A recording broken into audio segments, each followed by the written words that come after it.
For a few years in the 1970s, the Mr. Asia syndicate made millions. Heroin creates its own market. It acts like a form of plague. Until jealousy, betrayal and murder brought it all crashing down. Clark would have threatened him. Go and kill him. If you don't, I'm going to kill you and your wife and your son. This is Mr. Asia, a forgotten history. All episodes now available on iHeartRadio, Apple, Spotify, or wherever you get your podcasts. You're listening to the Weekend Sport Podcast with Jason Pine from News Talk ZB. And I caught up with Phoenix midfielder Alyssa Winham during the week to see how the build-up has been towards such a big match for the team. Yeah, it's been really good. I guess with the international break, we've kind of had 2 weeks leading up to it, so we've been focusing on them since the start of last week. So it's been really good. I think the girls are super focused, and it's nice to have Flea and Manaya back.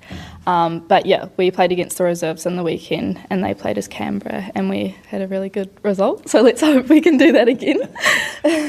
Just on Annalie and Manaya being away and then not getting the chance to play any games, what have they said about the experience of being away and then having those games taken away from them? Yeah, I think they've both kind of said it was a pretty crappy experience for them, travelling all that way and then no games. And I think they only trained twice and then they came back and it just wasn't a great experience. But we're grateful to have them back earlier because they were supposed to meet us over there. So it's nice we had them today and then tomorrow, and we fly tomorrow. So it's nice to have them this week. Nice. All right. So Canberra, seems a long time ago since you played them at home. I think it was when Annalie's dog ran on the pitch. Yeah. How do you assess their threats and how do you assess your ability to get the result you need on the weekend? Yeah, I think we played them round 2 and we kind of dominated that game but just fell short 1-0. So that was a really tough loss we had to take. We reflected from that. We literally dominated the whole game.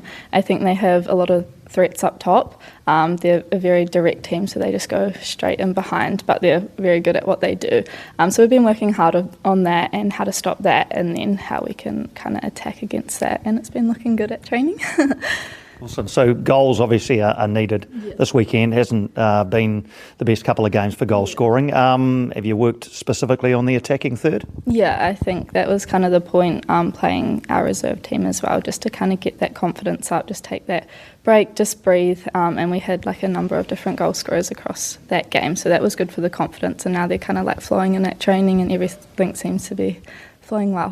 Cool. And a very consistent season for you. You've played pretty much every game, a lot of them from the start. How do you sort of assess where you are at the moment in terms of if you compare yourself to last season or even the season before? Yeah, I think I've developed a lot, both on and off the pitch. I kind of say that every time, but I think I've probably matured a lot. I'm very grateful for the time that I do get. I've started obviously a lot of games this season. I think teams has put a lot of trust into me, so I'm very grateful for that. And I think the more I play with confidence, the better I am. And yeah, each time I've been on the pitch, like that's what I've been trying to do, just bring what I bring and just be different and creative. And I think I'm happy with how I've done this season. Cool. And how much would it mean to be able to get the result on the weekend and then have the final game of the season at home Easter Sunday with a chance to make the playoffs for the first time? Yeah, I think since I've been here from the start, like it's like so important and it kind of means the world to us. So I think we've been really dedicating the season to just making the top 6 no matter what. And now that unfortunately it's kind of down to like the last little wire, everyone's just like putting in a big shift to really dedicate ourselves to this big game, and hopefully when we play Western at home, like it's a big show and everyone will be there and it'll be so cool and we get the win, then top 6. Sorry, that was really weird. That is Alyssa Winham. For more from Weekend Sport with Jason Pine, listen live to News Talk ZB weekends from midday or follow the podcast on iHeartRadio.